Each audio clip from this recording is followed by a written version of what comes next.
In today's video, I'm going to teach you how to connect Zoom to Dropbox.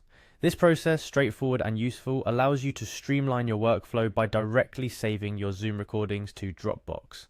Whether you're a professional needing to archive meetings or a student wanting to save lectures, this integration simplifies access and sharing of your Zoom recordings. First, let's begin by heading over to Dropbox.com.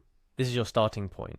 Once there, you're going to want to log into your Dropbox account. Look for the login button and give that a click. For those of you who have streamlined your digital life, you might prefer using your Google account to simplify things. If that's the case, look for the option that says Continue with Google and go ahead with that.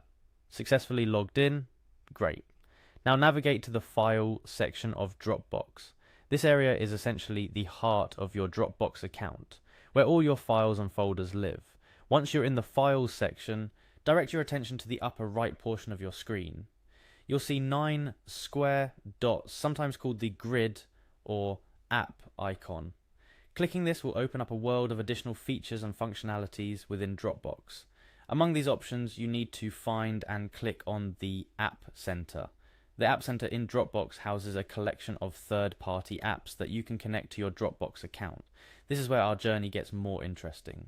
With the App Center open, it's now time to search for Zoom. Simply type Zoom into the search bar. It shouldn't take long for Zoom to pop up as a search result. Once you see it, clicking on Zoom will take you closer to achieving our goal. On the Zoom app page within Dropbox, you'll notice a Connect button. This is your gateway to integrating Zoom with Dropbox. Click on Connect to initiate the process.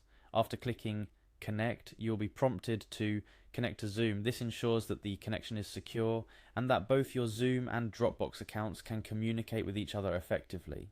Upon clicking this, you may have to log into your Zoom account if you're not already logged in. Finally, after the connection process, there's one last step: clicking Done. This confirms that everything is set up correctly.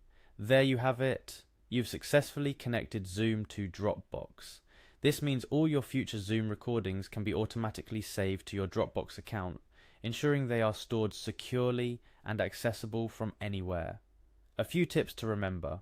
Ensure you have enough storage space in your Dropbox account for your recordings.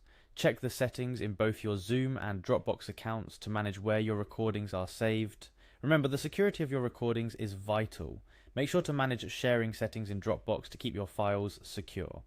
Integrating Zoom with Dropbox not only simplifies the way you store recordings, but also enhances accessibility, making it easier for you to share and collaborate with others.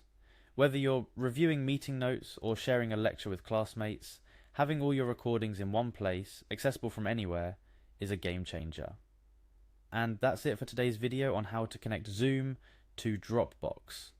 I hope this tutorial was helpful and you're now well on your way to a more organized and efficient way of handling your Zoom recordings. Don't forget to like, share and subscribe for more tech tips and tutorials. Happy Zooming and Dropboxing!